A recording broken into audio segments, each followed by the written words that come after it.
Well, I guess this is what I get for calling the show Technical Foul.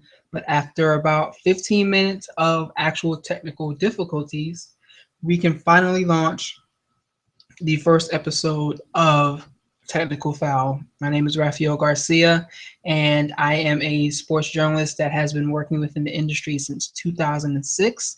And tonight I am launching the first episode of a podcast that I've had in my mind for maybe like the last 3 to 5 months. Um, Finally getting everything together to actually bring this to the people who may listen to it. The focus of this show, actually, first, let me give you a little bit of background of myself.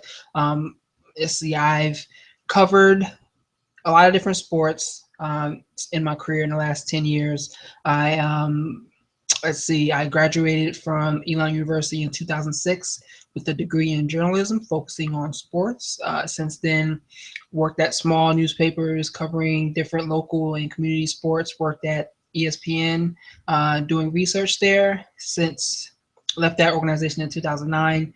Since then, been doing freelance for a variety of websites, including Sports Illustrated, Yahoo Sports, Bleacher Report. Now I am focusing mainly on the NFL and mixed martial arts for websites such as Sports Illustrated Still, MMA Ratings, Bloody Elbow, and NFL Spin Zone. So that is just a little bit of background about me, but I am not the focus of this show.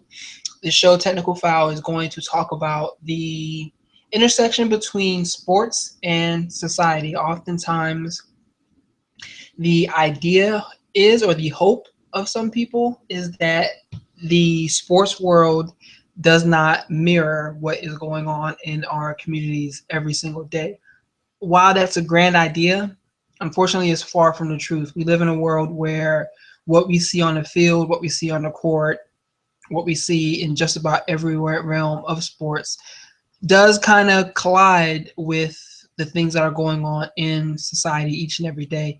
And each week, hopefully every Sunday, where we will be back to talk about some of the news that has occurred within the past 7 days and probably beyond, because there's a lot of topics that have occurred from this year alone that definitely break down the barriers between sports and society.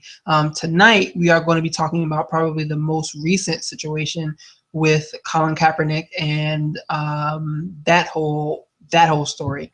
We're going to dive deeper into that situation and just talk about a couple of different points, definitely some different point of views, and just some interesting parallels between what's going on with him right now and what is going on a kind of a broader spectrum as well.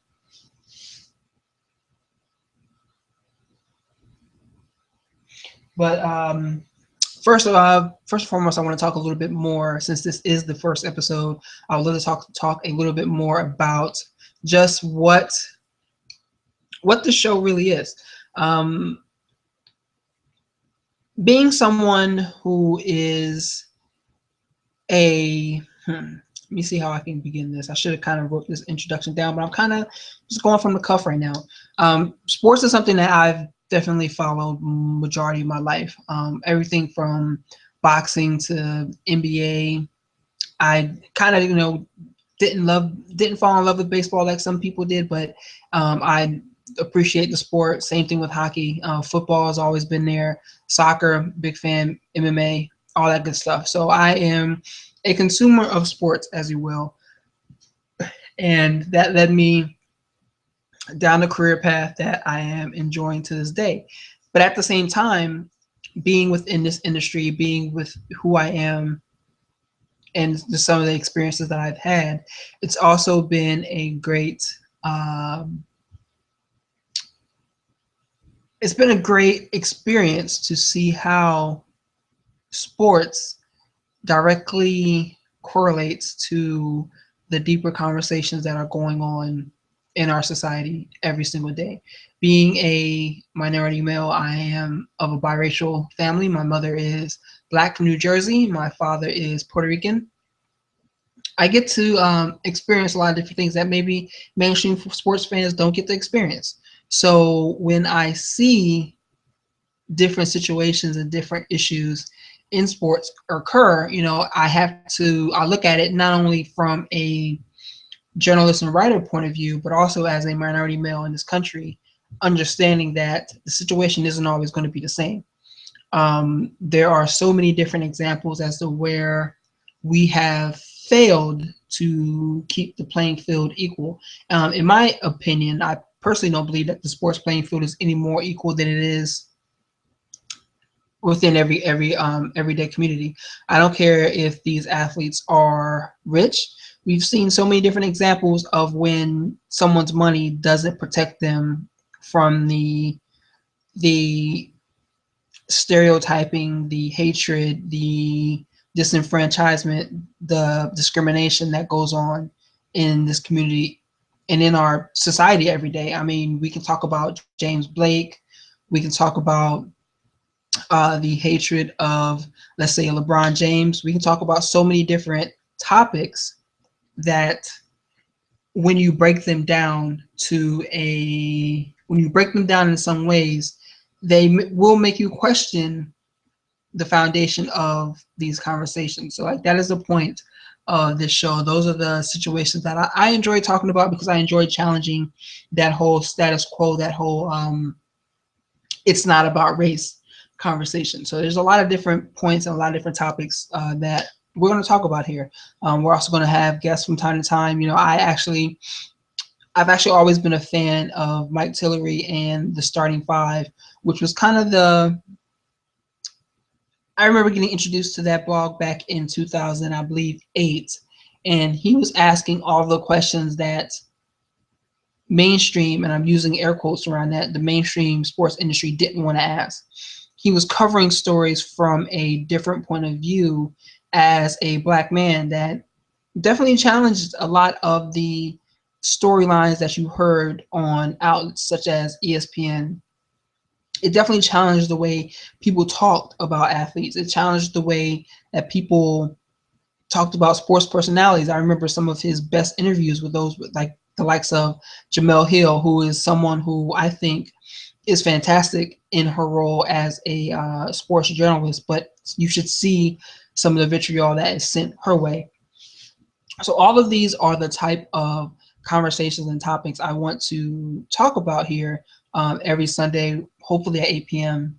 I do have a personal life too, so hopefully that doesn't take too much away. But my goal is to get at least one show out a week. I will be doing some interviews. I have some lined up with some interesting personalities within sports just to talk to you and have a conversation with them about the intersection between race, society, sports, and everything else going on. And I just want to reiterate, I'm not going to focus just on race and sports. There are a lot of different ills that are going on. Actually doing some research to hopefully have episode 2 talk about women's soccer and what's going on with that team and the way they're grossly underpaid for their talents and what they bring to the field each and every outing. So that is a topic that has definitely, being a soccer fan, something that has interested me for a while, but watching them push through the legal system to try to get something done makes that story much more important to me. So that's episode 2. Today, we're going to talk mostly about Colin Kaepernick, focus on this story. So for those of you who may be living under a sports rock and are not familiar with this story, I'm going to give you a little bit of background. Kaepernick is the quarterback for the San Francisco 49ers. He, I believe this is his 4th year in the league, in the NFL, and he's a player who had some early success. He definitely was someone that got off to a hot start in the playoffs. He's made it to 1 Super Bowl, and they lost to, is that Baltimore that they lost to? Who did they lose to? I don't know if I'm looking that up, but he's made it, I believe, to 1 Super Bowl, or even the NFC title game. I believe that may be it. My apologies for not knowing exactly, but he's someone who has experienced success and failures in the league. He's been sat for not performing well, and he's struggled at some points playing his position. So that definitely doesn't help him as we head into this conversation, but that's something I'm going to add in. That's another angle we're going to touch on in a second, but give you some more information about what is going on here. It is NFL preseason time. The regular season has not started, and Kaepernick has decided to sit during the national anthem, and this immediately drew the anger of NFL fans, fellow players, for a lot of different reasons, and obviously because it's seen as a very disrespectful move to not stand during the anthem, which is meant to be, it's a moment of U.S. pride. It's of course it's our national song, and it's supposed to be respected, and I'm using that in air quotes, by every individual, because it stands for the country basically obtaining independence and everything that the country is supposed to be founded on. Now that's a whole other conversation for another day. Even as I sit here and say that out loud, it's interesting to me, because you have to wonder if what does that song really mean. But that's a whole nother conversation. But obviously Kaepernick is not standing during these moments before the game starts, and people have gotten upset, and listening to his comments definitely speaks. It's very clear as why he has decided to do what he is doing. So I'm going to read off some of his quotes here, and just to show what his what his thoughts are. So this is Kaepernick speaking on, let me see, this was, what date did this first come? This started earlier this week, and his initial comments were, "The national anthem is and always will be a special part of the pregame ceremony." Oh, no, that's not right. Here we go. His Kaepernick's first comments was, "I'm not going to stand up and show pride in a flag for a country that oppresses Black people and people of color," Kaepernick said after Friday's game. So this was this past Friday. "To me, this is bigger than football, and it would be selfish on my part to look the other way. There are bodies in the street and people getting paid leave and getting away with murder." Now, what he is speaking about there is he's speaking about the outcry that has definitely grown over the last 2 to 3 years, but even can be traced back to further beyond that, of Black men and women being killed by police officers in communities throughout the country. That topic alone will raise a lot of anger and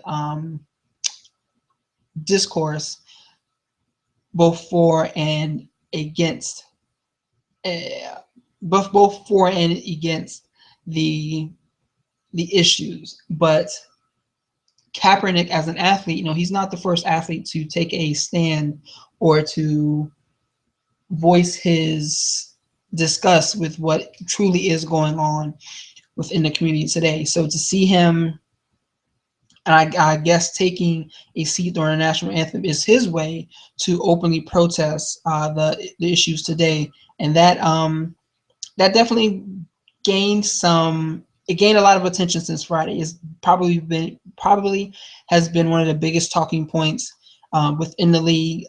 2 days later, today's Sunday, and he's still being asked about it. He's still being asked questions. Other athletes are speaking out for and against him.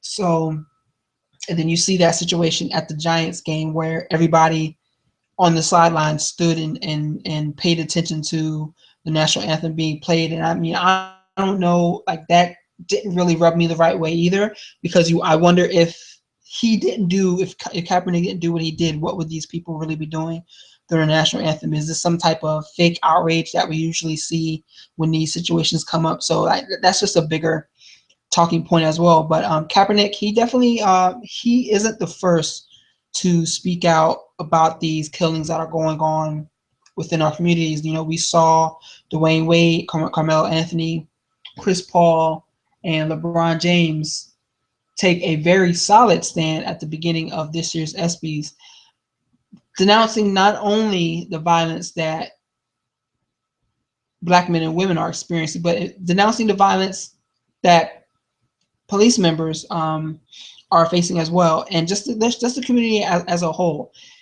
So this is a huge talking point, and seeing these athletes drawing the line in the sand and taking a stand in a battle that is not popular is something that is very very compelling. Again, it's not new.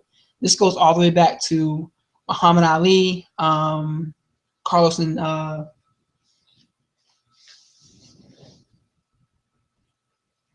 John Carlos and Tommy Smith.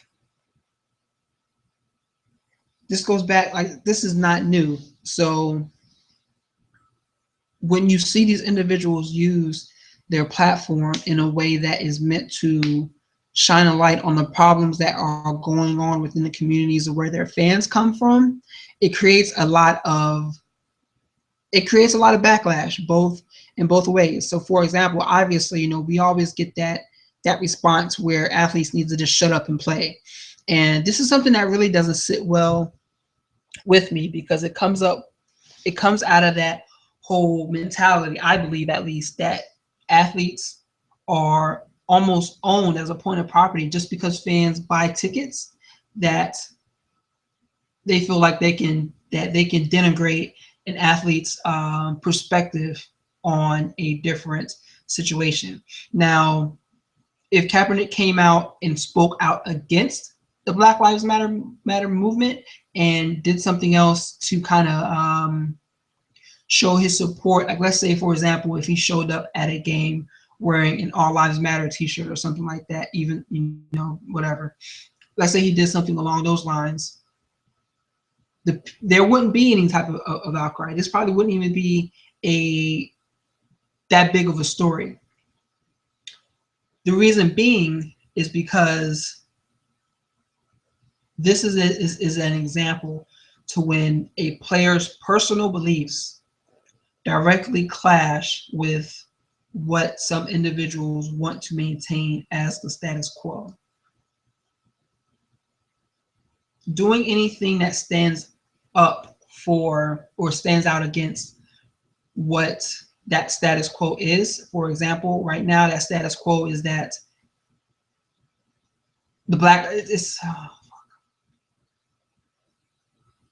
it's the idea that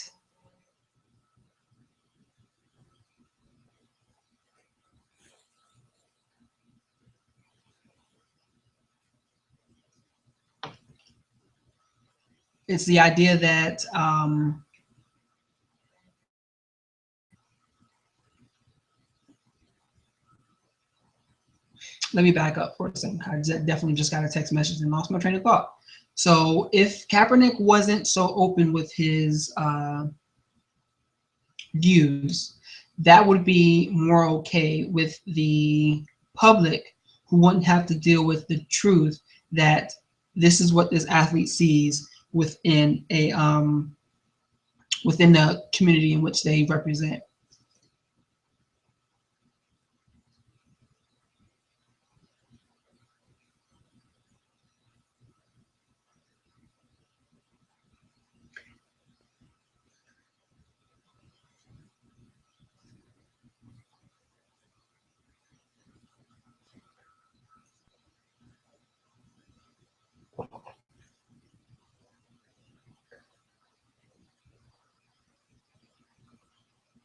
On Sunday, he further elaborated with his he further elaborated on his actions and the response, the majority negative response that has come his way.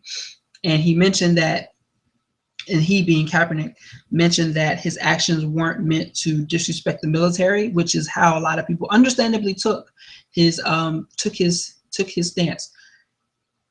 He was not meaning to disrespect the military in a sense, but it was more about opposing what is going on in the greater community as a whole. And what's interesting about this is that he has a right to protest. It's one of the foundations of our Constitution, one of the 10 amendments, Bill of Rights. Kaepernick has the right to protest, and he's doing so in a nonviolent, non-imposing fashion. And the response to that has still been negative. So what is interesting is that I continuously struggle with the idea that athletes aren't supposed to speak out against situations or speak out opposed to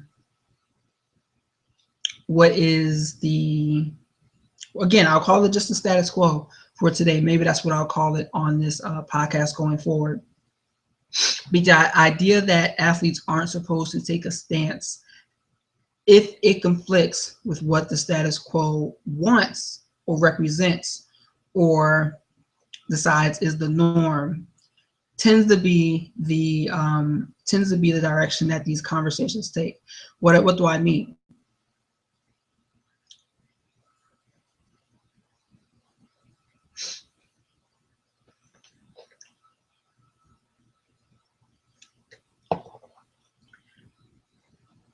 I mean that if Kaepernick if he was not in support of the struggles that are becoming more and more prevalent today between African Americans and the police force, if he was not speaking out in support of those pushing back, in support of those marching in the streets, protesting every day, if he wasn't supporting that group, I don't believe anyone would be upset with anything that he's doing. But the fact that he is turning around and saying, I am supporting these groups. Look at his own comments. I mean, when he said that there's bodies in the streets, I mean, that's a very powerful image, because those are some of the images that we see on a daily basis. We see minorities dead in the streets at the hands of. What is going on is that people are quote unquote fed up with the fact that none of these individuals seem to be facing any type of repercussions, and that's the battle that Kaepernick has taken by standing up this way.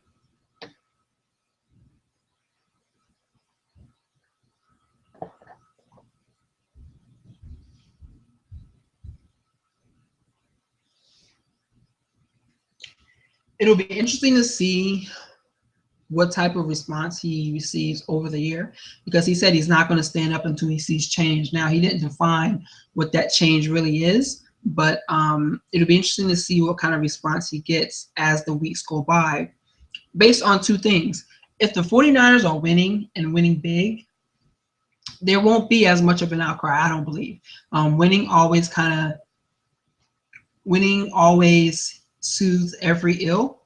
And if he leads the San Francisco team the way he has in the past and continues to perform well, if they're winning games, they make a deep playoff run, you won't see as many people being mad at his stance. But if they lose and he fails miserably as a quarterback, you best believe he's going to receive an additional type of response on top of that. And this is basically true for athletes across the board. Like when athletes get in trouble with the law, if they're performing well, that outcry tends to be a lot less a lot less loud.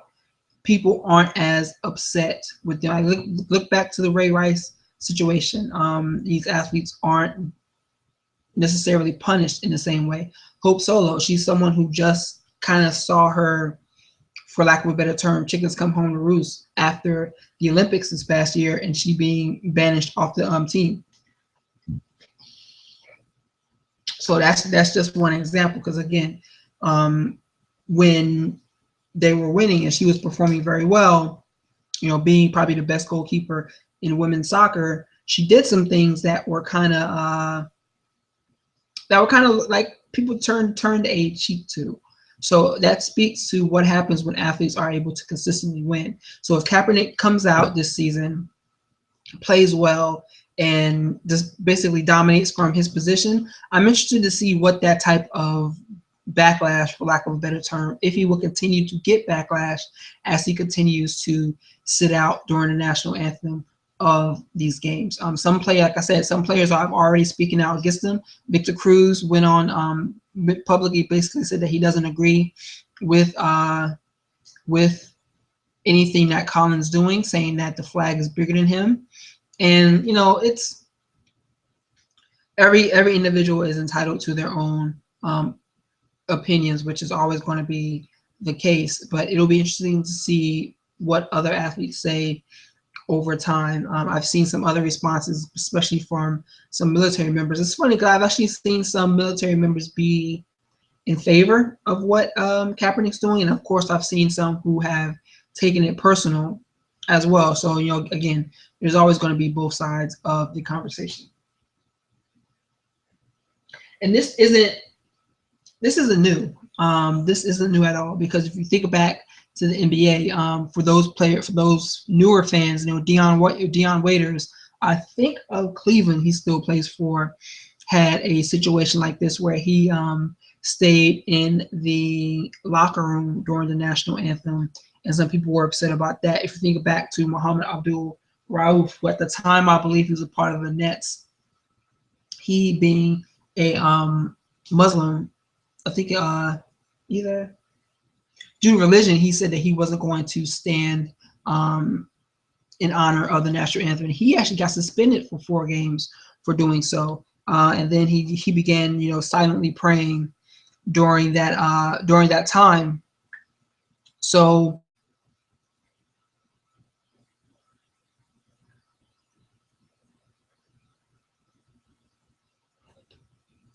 this isn't new, and I think that I don't know if you're going to continue to see this, but it's going to. I really do think that we are headed into a new era where athletes are more willing to speak out about what they are for and what they are against. For some, it's going to cost them dearly. I think it's going to cost them in their bank accounts. It's going to cost them when it comes to endorsements and different opportunities, and it's going to cost them if they cannot or do not consistently perform in their position.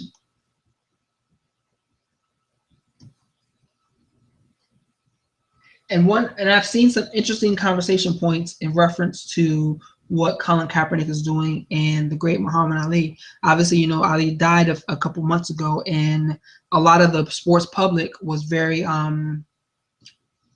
they were very outspoken in his support. Excuse me, outspoken with praise, and spoke very highly about Ali, even though that wasn't always the case. I mean, remember, there was a point in time when he was probably one of the most hated people in the world when he refused to go fight in Vietnam.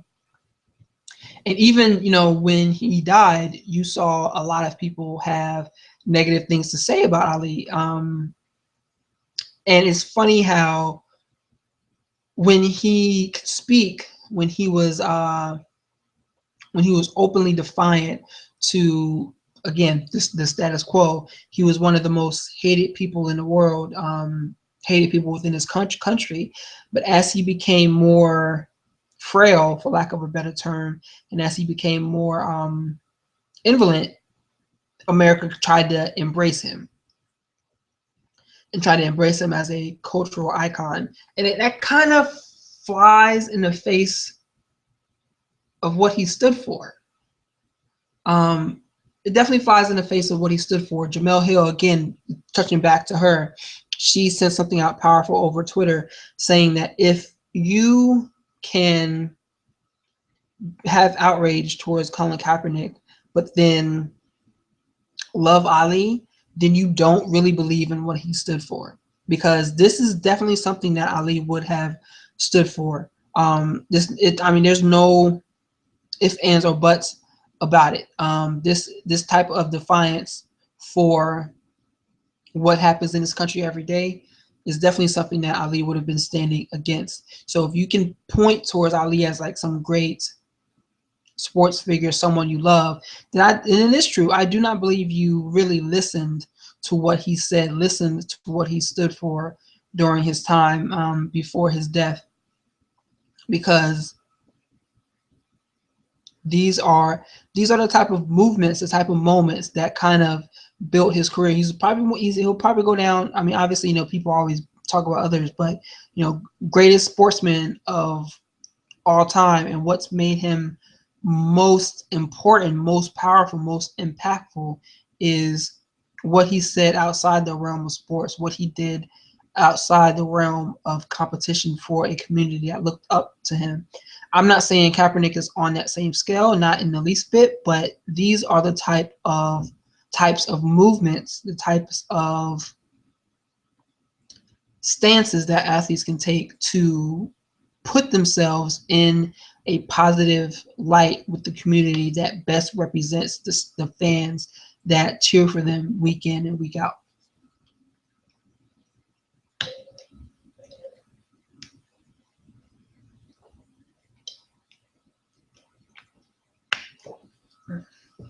As I mentioned, I do believe that this is a type of quote unquote new era for athletes who are consistently standing up for what they believe in. They are no longer athletes are definitely more outspoken now. I'm not gonna say now than they were back in the past, because I definitely remember images of Charles Barkley and the "I am not a role model," Larry Johnson's comments. I remember moments like that definitely stand in my mind.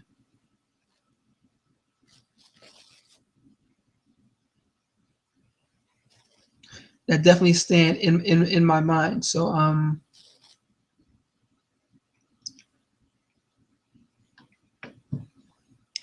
I think that we are seeing more athletes being willing to speak out into everything. And I think back to Carmelo Anthony, and it's interesting because Anthony is someone who is I'm not gonna say controversial figure, but he is someone who he's someone that people will use as an example that represents everything that's wrong with the NBA today. I'm not saying I agree with that, but he's someone whose career lends itself to that argument. But one thing you cannot say about Melo is you can't say he's not woke, and I use that as a joke. I hate that term, but he is definitely socially conscious when it comes to everything that's going on within the community today. Look at how outspoken he was headed into the Olympics this year. He visited some of the poorer areas of Brazil just to see what it was like in that country, what's really going on in that country. He held different summits just to talk about what the relationship between police and the communities that they work within. And he's been very outspoken about, especially now. It's one hell of a story to watch, because he hasn't had the greatest of NBA careers. He's a superstar in name alone, but he doesn't have the accolades to kind of follow that. And to watch the reaction of his activist moves is something that I definitely plan on doing now and going forward, just because it'll be interesting to see what kind of response he gets coming out of this gold medal, leading it into this new year as things continue to ramp up with people being more and more socially conscious in the world of sports every day. You know, that includes, and it's funny because that brings me around to LeBron, who at one point in time was very outspoken, was on the front lines of social activism, and that kind of changed. I'm not sure. Like I think the Undefeated did a pretty interesting piece about it, about how he kind of went quiet. It was either Undefeated, well, the Undefeated is a part of ESPN, but he went kind of quiet about the whole situation. But